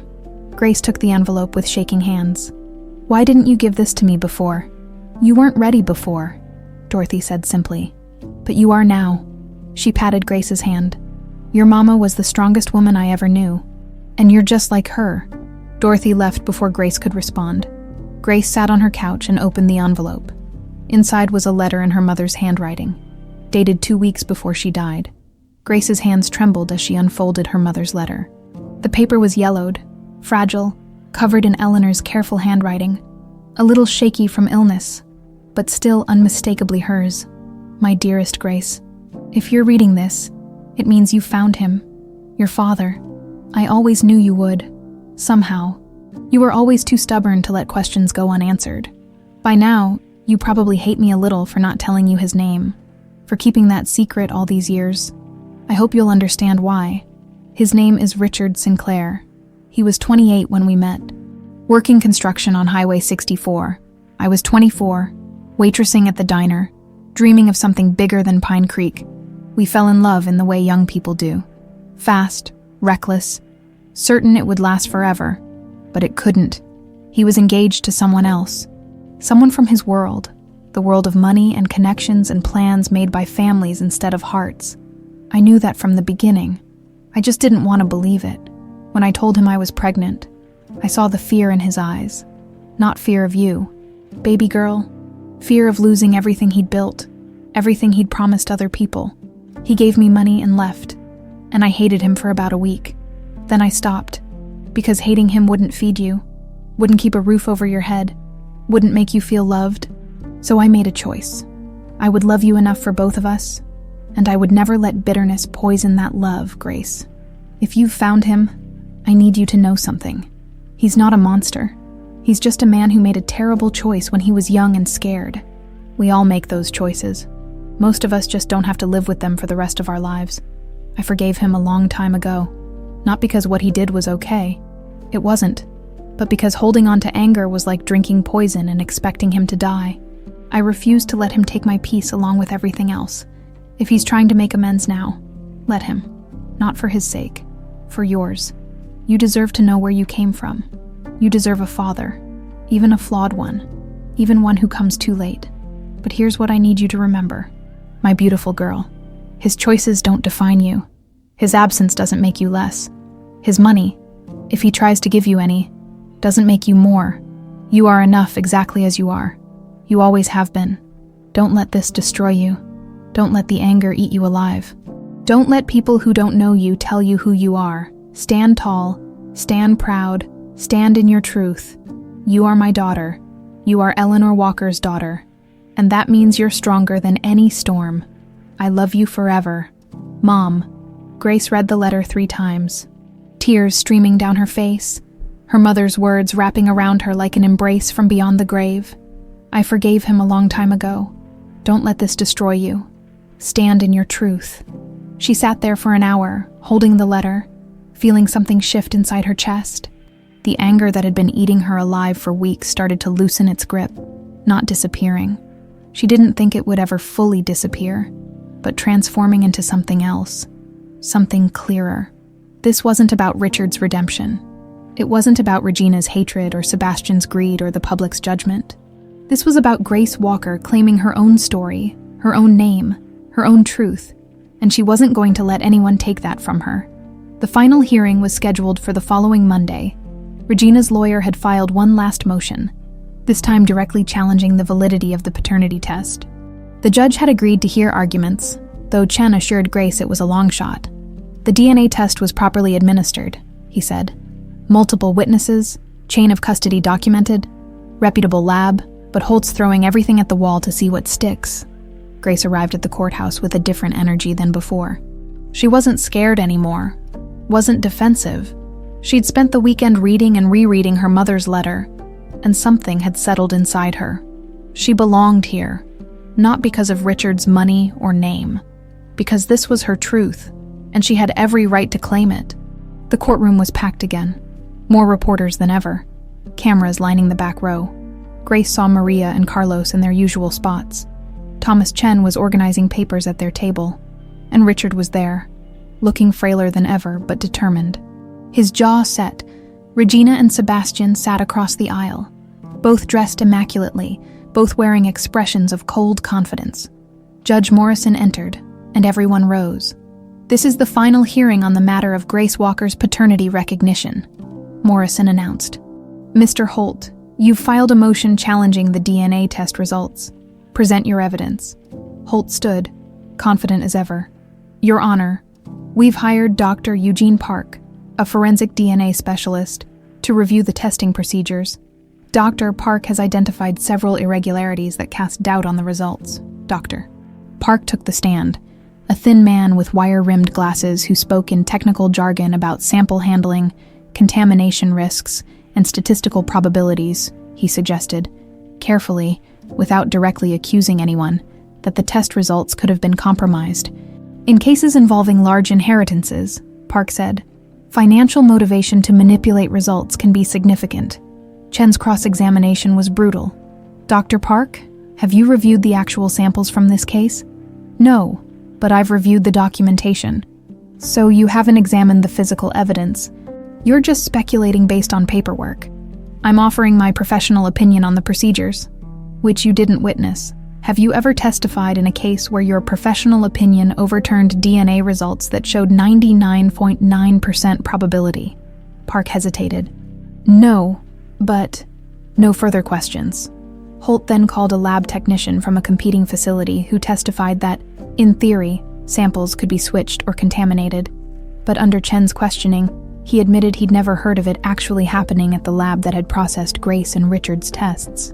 Regina took the stand next, looking poised and sympathetic. I just want the truth, she said. If Grace is truly Richard's daughter, I'll accept it. But I have to be certain we're not all being deceived by someone who's very clever and very desperate. Mrs. Sinclair, Chen said during cross-examination. You've spent months trying to discredit Miss Walker. You've leaked confidential information, filed multiple legal challenges, and orchestrated a public smear campaign. Does that sound like someone who wants the truth? I'm protecting my family by trying to destroy a woman whose only crime is being born. That's not... You said you'd accept her if she's truly Richard's daughter. Will you? Because if the judge rules in her favor today, will you stop fighting? Will you leave her alone? Regina's mask cracked. She doesn't deserve... That's what I thought, Chen said quietly. No further questions. Then it was Grace's turn. Chen had prepared her, but standing in that witness box, every eye in the courtroom on her, Grace felt her heart hammering. She took a breath, thinking of her mother's letter. Stand in your truth. Holt approached first, circling like a shark. Miss Walker, You claim you didn't know who Richard Sinclair was before you started working for him. Is that correct? Yes. But you grew up in New Mexico. Mr. Sinclair's construction company did extensive work in that area. Are you telling me you never heard his name? New Mexico's a big state. I was a kid. I didn't pay attention to business news. How convenient. Holt smiled coldly. And when you applied for the housekeeping position at the Sinclair Estate, you had no idea who owned the home. The staffing agency sent me. I didn't ask questions. I needed the work. So it's all just an incredible coincidence. You, the alleged daughter, just happened to end up working in his house. Grace met his eyes steadily. Yes, that's exactly what happened. And if you'd grown up poor like I did, you'd know that sometimes life is full of coincidences. We don't get to choose where we end up. We just show up and do the work. Holt's jaw tightened. He changed tactics. You've been offered money to walk away from this case. Why didn't you take it? Because I'm not here for money. Then why are you here? Because I spent 32 years not knowing who I was. Because my mother died believing I'd never find my father. Because I deserve to have my name on my birth certificate. Because I deserve the truth. The truth, Holt scoffed. Or the inheritance. I've already renounced most of the inheritance, Grace said. Richard's donating the majority of his estate to charity in my mother's name. I don't want his money. I want recognition. I want dignity. I want to look in the mirror and know exactly who I am. The courtroom was silent. Holt tried a few more questions, but Grace didn't flinch. She'd found her center, and she wasn't going to be shaken. Finally, Richard took the stand. He looked directly at Judge Morrison. Your Honor, I want to make something absolutely clear. Grace didn't find me. I found her. I've known who she was for 30 years. I had her photograph. I had investigators tracking her. When she walked into my home, I recognized her immediately. The courtroom erupted in whispers. Even Holt looked surprised. I manipulated this situation, Richard continued. I kept her employed. I created opportunities to be near her. I was the one who initiated the DNA test. If anyone's guilty of scheming here, it's me, not her. Mr. Sinclair, Holt started. I'm not finished, Richard said firmly. I've made a lot of mistakes in my life. Abandoning Eleanor and Grace is my biggest regret. But recognizing Grace now, that's not a mistake. That's the first right thing I've done in decades. And no one, not my ex-wife, not my son, not anyone in this courtroom, is going to take that away from her. She's my daughter. The DNA proves it. My conscience confirms it. And I will fight anyone who says otherwise until my last breath. He started coughing then. Hard and painful, a nurse approached with water. Morrison called a recess. In the hallway, Grace found Richard leaning against the wall, breathing hard. You didn't have to do that, she said quietly. Yes, I did, Richard replied. I needed them to understand. You're not the villain here. I am, and I'm trying to fix what I broke. Grace looked at him. This dying man who'd failed her so completely and was trying so desperately to make it right. Dad? She said. The word felt strange in her mouth, but not wrong. Richard's eyes filled with tears. You called me Dad, Grace repeated. You're my dad, and I forgive you. Richard broke down completely, and Grace held him while he sobbed. This powerful man who'd built an empire but couldn't build a relationship with his own daughter until it was almost too late. When they returned to the courtroom, Judge Morrison delivered her ruling. I've reviewed all the evidence, she said. The DNA test was properly administered and shows a 99.9% probability of paternity. There's no evidence of fraud, manipulation, or coercion. The recognition stands. Grace Walker Sinclair is legally recognized as Richard Sinclair's daughter with all attendant rights and privileges. The gavel came down. It was over. The aftermath of the judge's ruling hit, like a tidal wave. Grace walked out of the courthouse into a storm of camera flashes and shouted questions. Reporters surged forward, microphones thrust in her face, everyone wanting a soundbite, a reaction, a piece of the story. Grace, how does it feel to win? Will you reconcile with Regina Sinclair? What are you going to do with the inheritance? Thomas Chen guided her through the crowd to his car, his hand firm on her shoulder. Richard followed slowly, flanked by his nurse. They drove away in silence. leaving the circus behind. Grace stared out the window at Santa Barbara passing by. The palm trees, the Spanish architecture, the ocean gleaming in the distance. It all looked the same, but everything had changed. "What happens now?" she asked. "Now," Chen said, "we deal with the fallout. Regina's going to appeal, almost certainly. Sebastian's facing criminal charges for the assault, and Richard's estate planning needs to be finalized before." He trailed off delicately. "Before I die," Richard finished from the back seat. "You can say it, Thomas. We're all thinking it." Grace turned to look at him. He was pale, exhausted, but there was peace in his eyes she hadn't seen before. "I need to get to the hospital," Richard said. "The doctors want to run some tests, but Grace, will you come by the estate tomorrow? There's something I need to show you." Sebastian Sinclair's world was collapsing. 2 days after the ruling, the district attorney filed formal charges: assault, conspiracy to commit assault, witness intimidation. His lawyer assured him they could fight it, but Sebastian knew the truth. Those phone records and bank statements Chen had introduced were damning. He sat in his downtown apartment, the expensive one his trust fund paid for, and watched his life unravel on television. Every news outlet was covering the story. Social media had turned him into a villain, a cautionary tale about privilege and entitlement. His phone rang. His mother. "This is your fault," Regina hissed the moment he answered. "Your stupid, reckless decisions have destroyed everything." "My fault. You're the one who wanted her gone. I wanted her discredited, not assaulted. Do you have any idea what this has done to our reputation? I can't show my face anywhere in this city. The country club revoked my membership. 3 charities dropped me from their boards. All because you couldn't control yourself." Sebastian felt rage bubbling up. "I did what you were too cowardly to do. I tried to protect what's ours." "What's ours?" Regina laughed bitterly. "There is no ours anymore. Your father's giving it all away. To charity, to her, we're getting nothing, Sebastian. Nothing except legal bills and public humiliation. Then we appeal. I already talked to Holt. He says we have no grounds. The DNA test is airtight. The judge's ruling is solid. We lost." Her voice cracked. "We lost everything." She hung up.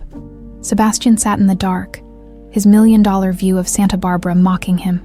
All his life, he'd been told he was special, destined for greatness, born into privilege, and now he was just another rich kid facing jail time for being stupid and cruel. His phone buzzed. A news alert. Sebastian Sinclair faces up to 5 years for assault conspiracy. He threw the phone across the room. Grace met Richard at the estate the next afternoon. The mansion felt different now. Emptier. Quieter. Most of the staff had been let go as part of Richard's downsizing. Only a few remained. Maria, Carlos, and Richard's nurse. Richard was waiting in his study, sitting in his leather chair, looking small and fragile in a room that had once seemed built to his proportions. "Thank you for coming," he said. "Sit, please." Grace sat. On the desk between them was a stack of documents and a small wooden box. "The Eleanor Walker Foundation is officially registered," Richard said. $50 million in initial funding. It'll help single mothers with health care, education, child care, everything your mother needed and never got. Grace felt tears sting her eyes. She would have loved that. "I hope so." Richard slid a document across the desk. "This is your trust, $5 million, protected from any future legal challenges. It's not a fortune, but it's enough to give you security, to let you build whatever life you want. Richard, I told you, I know you don't want the money, but take it anyway, not as payment for what I stole from you. Nothing could pay for that. Take it as a tool. Use it to do good. Use it to honor your mother. Use it to build a life she'd be proud of." Grace looked at the number on the page. $5 million, more money than she'd ever imagined. Enough to never worry about rent or food or medical bills again. Enough to help other people who were where she'd been. "Okay," she said quietly. "I'll take it. And I'll use it right." Richard smiled, relieved. Then he picked up the wooden box. "This is for you too. Your mother's things. The investigator collected them years ago when I was looking for you. Her diary, some letters, photographs. I kept them safe. They belong to you." Grace took the box with trembling hands. Inside were pieces of her mother's life she'd never seen. A diary from before Grace was born, letters to friends, photos of Eleanor as a young woman, smiling and hopeful. "Thank you," Grace whispered. "There's something else," Richard said. He pulled out a folder. "I've changed my will one final time. When I die, this house goes to the foundation. They'll use it as a headquarters. The construction company is being sold. Proceeds to charity. But there's one thing I'm leaving specifically to you." He opened the folder. Inside was the deed to a small property in Pine Creek, New Mexico. "It's your mother's old house," Richard explained. "I bought it 15 years ago when it was about to be foreclosed. I've been paying taxes on it ever since, keeping it maintained. I don't know why. Maybe some part of me always hoped I'd find you and return it. It's yours now. Do with it whatever you want." Grace stared at the deed, her mother's house, the place where she'd grown up, where Eleanor had loved her, raised her, died.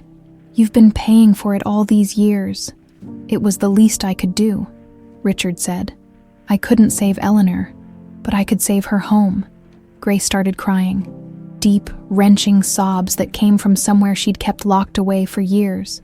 Richard came around the desk and held her, this dying father and his long-lost daughter, finally finding each other in the ruins of all they'd lost. A week later, the criminal case against Sebastian went to court. Grace sat in the gallery, watching as prosecutors presented phone records, bank statements, and testimony from one of the men who'd attacked her. The man had taken a plea deal in exchange for testifying against Sebastian. "Mr. Sinclair hired us to send a message," the man testified. "He said to rough her up, scare her, make her understand she wasn't welcome." Sebastian's lawyer tried to argue that his client had only meant to intimidate, not harm, that it was a misunderstanding, that Sebastian was a good person who'd made a mistake under stress, but the evidence was overwhelming. The judge sentenced Sebastian to 18 months in prison, followed by community service and probation. Regina sat stone-faced in the gallery, watching her son be led away in handcuffs. As Grace left the courthouse, Regina caught up to her in the parking lot. "I hope you're happy," Regina said. Her perfect makeup couldn't hide the exhaustion in her face. "You've destroyed my family." "I didn't destroy anything," Grace said quietly. "Your husband did that 30 years ago. I'm just the evidence that came to light. You could have walked away. You could have spared us all this." "I could have," Grace agreed. "But why should I? Why should I disappear to protect your feelings when you tried to destroy my life?" Regina had no answer. She just looked at Grace with something that might have been respect or might have been hatred. Hard to tell. "He's dying," Regina said finally. "Richard, he has weeks, maybe not months anymore. The stress of all this accelerated everything." "I know." "Good."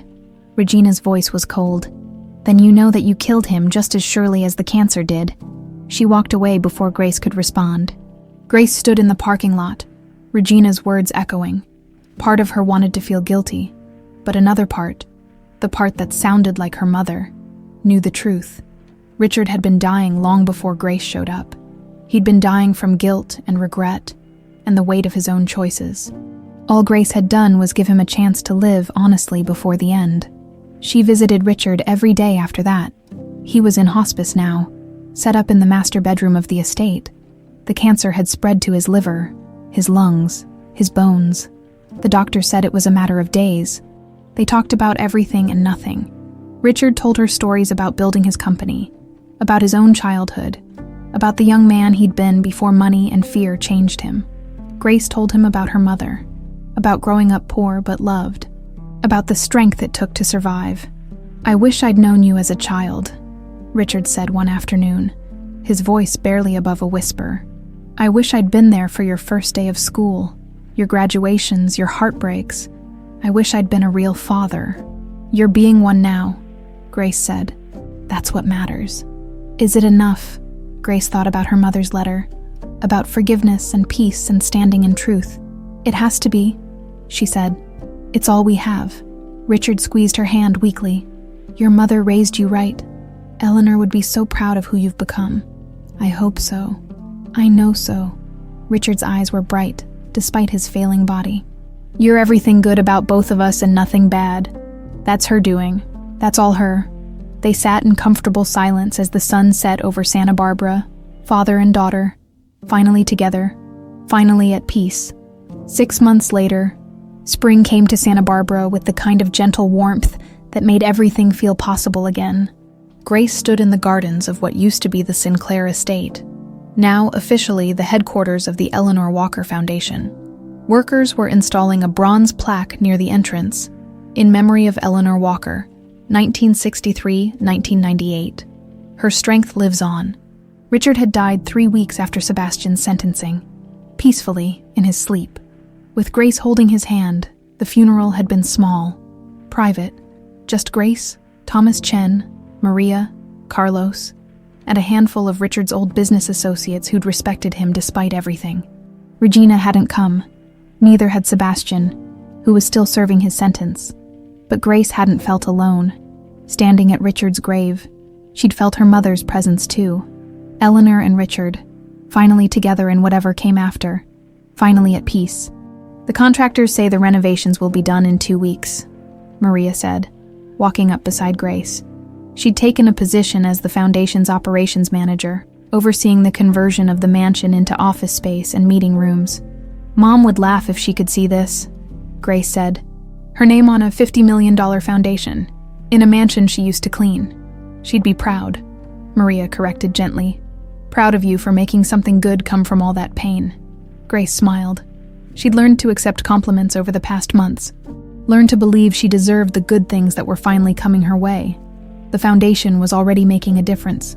They'd helped 43 single mothers with medical bills, funded childcare for 60 families, and established scholarships for kids from low-income backgrounds. Every person they helped was Eleanor and Grace's story rewritten, this time with a better ending. Are you ready for your trip? Maria asked. As ready as I'll ever be. Grace was going back to Pine Creek. She'd put it off for months, finding reasons to stay in California. Foundation work, legal paperwork, the simple fear of confronting her past. But Thomas Chen had finally pushed her. The house is yours, he'd said. You need to see it, decide what you want to do with it. So Grace packed a bag, got in her car, not the beat-up Honda anymore, but a modest used Subaru she'd bought with her trust money, and drove east. The journey took 2 days. Grace stayed in cheap motels, ate at diners, watched America unfold outside her window. Somewhere around the New Mexico border, she felt something loosen in her chest. She was going home, not to stay, but to say goodbye, to close the circle. Pine Creek looked exactly the same and completely different. The main street still had the same faded storefronts, the same dusty roads, the same mountains rising in the distance. But Grace wasn't the same person who'd left 10 years ago, desperate and grieving. She was someone new now, someone who'd fought for her name and won. The house sat at the end of a dirt road, just as Grace remembered. Small adobe walls cracked from age, the tin roof patched in places. But it was clean, maintained, clearly loved by whoever Richard had hired to care for it all these years. Grace sat in her car for 10 minutes before getting the courage to go inside. The door wasn't locked. She pushed it open and stepped into her childhood. Everything was there. The worn couch where she and her mother had watched TV, the kitchen table where they'd eaten dinner, the tiny bedroom they'd shared because they couldn't afford to heat 2 rooms in winter. It smelled like dust and memories. Grace walked through slowly, touching things. The wall where her mother had marked her height every birthday. The window she used to look out while daydreaming about a different life. The closet where Eleanor had kept that patched floral dress. In her mother's bedroom, Grace found something she hadn't expected. Boxes, dozens of them, stacked neatly against the wall. She opened the first one and gasped. Inside were letters, hundreds of them.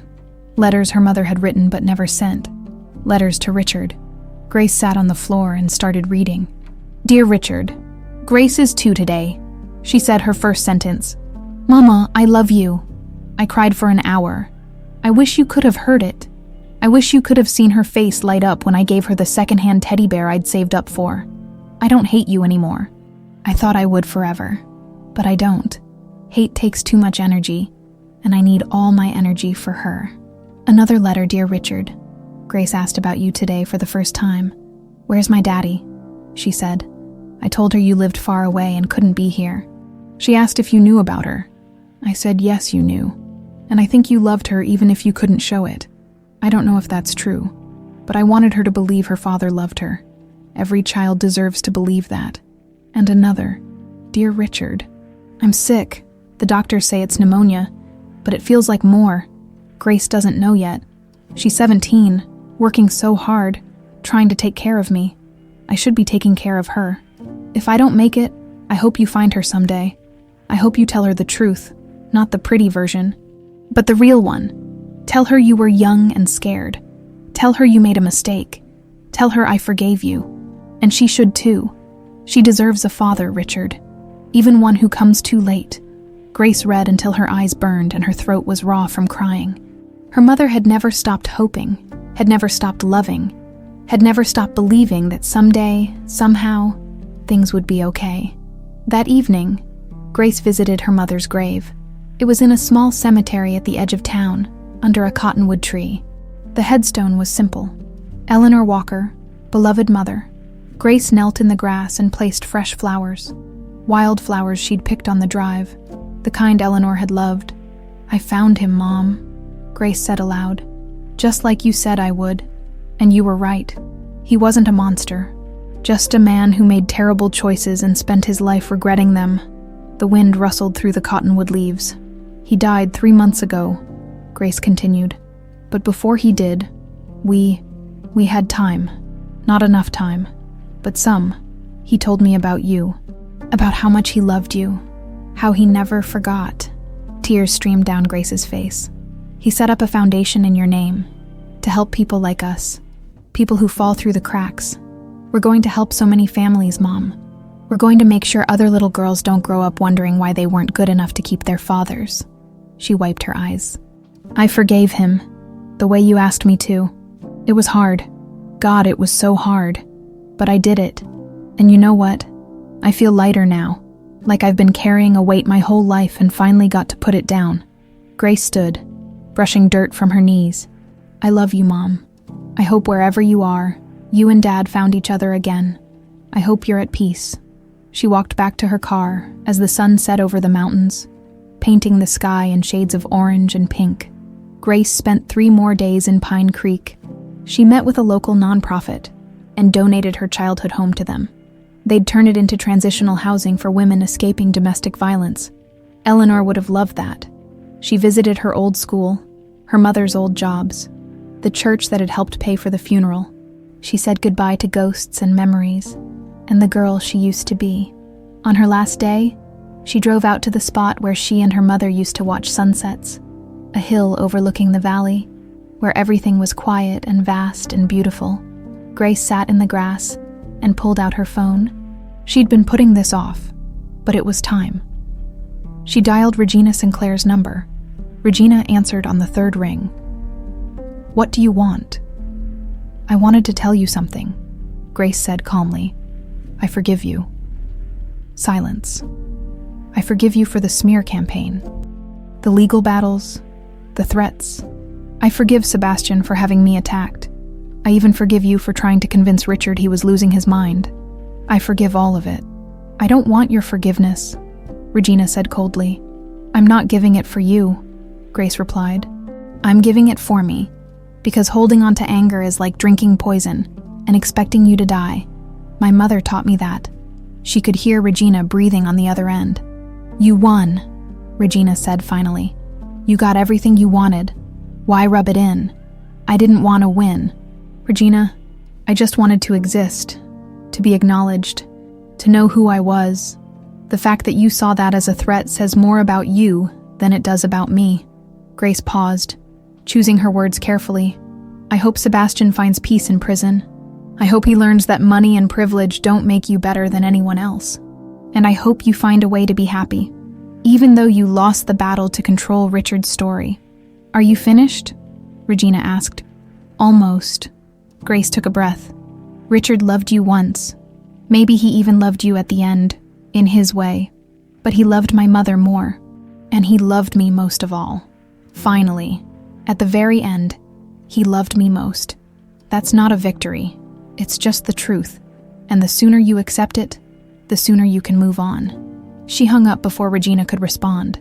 Grace sat on that hill until the stars came out, feeling lighter than she had in months, years maybe, her whole life. She'd come to California looking for work. She'd found a father, lost him, found herself, and now she was ready for whatever came next. 3 months later, Grace stood in the main office of the Eleanor Walker Foundation, reviewing applications for their fall scholarship program. Maria was on the phone coordinating with healthcare providers. Carlos was in the conference room meeting with a family who needed emergency assistance. The foundation was thriving. They'd helped over 200 families in their first 6 months. The story had spread. Grace Walker Sinclair, the maid who became an heiress and gave it all away to help others. It was the kind of story people wanted to believe in. Grace's phone buzzed. A text from Thomas Chen. Lunch next week. Want to discuss expansion plans. She smiled and replied, absolutely. She was building something real now. Something that mattered. Something her mother would be proud of. Grace walked to the window and looked out at the gardens where she and Richard had walked that last day, when she'd finally called him Dad. We did it, Dad, she whispered. We made something good out of all that pain. And somewhere, in memory, in spirit, in the foundation that bore her name, Eleanor Walker smiled. Her daughter had found her way home, not to a place, but to herself, and that